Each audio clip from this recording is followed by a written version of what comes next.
یا ایھا الذین آمنوا لا تقربوا الصلاۃ وانتم سکارا، اہل ایمان نماز کے قریب نہ جاؤ اس حال میں کہ تم نشے کی حالت میں ہو۔ اب یہ وہ سورہ بقرہ میں جو آیا تھا یسألونک عن الخمر والمیسر، اس کا اگلا قدم آ گیا کہ اس کے اندر جو خباثت ہے، شناعت ہے، جو برائی کا پہلو ہے، اس کو ایک مرتبہ اور اجاگر کیا۔ یا ایھا الذین آمنوا لا تقربوا الصلاۃ وانتم سکارا حتی تعلموا، جب تک کہ نشہ اتر نہ جائے اور تمہیں معلوم ہو کہ تم کیا کہہ رہے ہو۔ اس واقعات بھی بیان ہوتے ہیں کہ ایسا ہوا کہ نشے میں نماز پڑھائی کسی نے، اس لیے کہ شراب ابھی حرام مطلق تو ہوئی نہیں تھی، تو اس میں قل یا ایھا الکافرون لا اعبد ما تعبدون، اس کی بجائے اعبد ما تعبدون، میں بھی بندگی کرتا ہوں اسی کی جس کی تم کرتے ہو، تو وہ تو کفر ہو گیا۔ تو اس پر خاص طور پر یہ آیت نازل ہوئی حتی تعلموا ما تقولون، جب تک کہ تم سمجھ نہ رہے ہو شعور کے ساتھ کہ تم کیا کہہ رہے ہو۔ اب اس میں ایک اشارہ ادھر بھی ہو گیا، بے سمجھے نماز پڑھنا بھی ایسا ہی ہوا پھر، یعنی یہ کہ جو روکا جا رہا ہے ایک تو مدہوشی کی وجہ سے سمجھ میں نہیں آ رہا اور غلط سند پڑھ رہے ہیں، اور ایک سمجھتے ہی نہیں۔ قرآن کہہ رہا ہے حتی تعلموا ما تقولون، تمہیں معلوم ہونا چاہیے کیا کہہ رہے ہو تم۔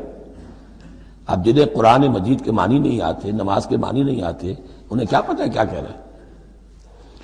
وَلَا جُنُبًا إِلَّا عَابِرِي سَبِيلٍ حَتَّىٰ تَغْتَسِلُوا، اسی طریقے اگر تم حالت جنابت میں ہو، اگر اپنی بیویوں سے تم نے وہ تعلق قائم کیا ہو، مباشرت کی ہو،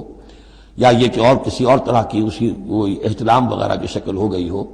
تب بھی تم نماز کے قریب نہ جاؤ حتیٰ تغتسلوا، جب تک کہ غسل نہ کر لو۔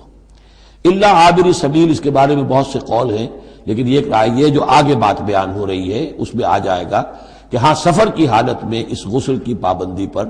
جو ہے وہ نرمی کی گئی ہے اور اس میں تیمم کی اجازت دی گئی ہے۔ وَإِن كُنتُم مَرْضَىٰ، اور اگر تم ہو بیمار، أَوْ عَلَىٰ سَفَرٍ، آدمی مریض ہے، نہانے میں اندیشہ ہے، بخار بہت تیز ہے یا کچھ اور ہے معاملہ ہے، أَوْ عَلَىٰ سَفَرٍ، یہ سفر میں ہے، أَوْ جَاءَ أَحَدٌ مِّنكُم مِّنَ الْغَائِطِ، یا یہ کہ تم میں سے کوئی جو ہے قضاء حاجت کے بعد آیا ہے، أَوْ لَامَسْتُمُ النِّسَاءَ، یا تم نے عورتوں کے ساتھ مباشرت کی ہے، فَلَمْ تَجِدُوا مَاءً، اور تم پانی نہ پاؤ، یعنی یہ تمام صورتیں کہ جس میں غسل واجب ہے یا یہ کہ وضو واجب ہے، تو ان دونوں صورتوں میں سے اگر بیماری راستے میں حائل ہے، سفر میں ہونے کی وجہ سے پانی نہیں ہے، یا کوئی اور وجہ ایسی ہے کہ پانی ہے دستیاب نہیں ہے، فَتَيَمَّمُوا صَعِيدًا طَيِّبًا، تو تیمم کر لیا کرو۔ لیکن تیمم کا جیسا کہ ہم پہلے پڑھ چکے ہیں، میں نے بتایا تھا کہ قصد کرنا تیمم، فَتَيَمَّمُوا صَعِيدًا طَيِّبًا، پاک مٹی کا اس کا قصد کرو۔ فَامْسَحُوا بِوُجُوهِكُمْ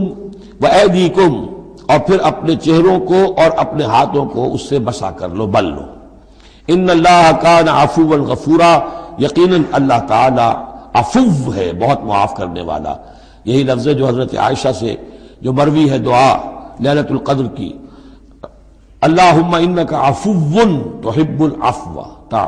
فاعف عنی، اے اللہ تو عفو ہے، تو ہے ہی معاف فرمانے والا۔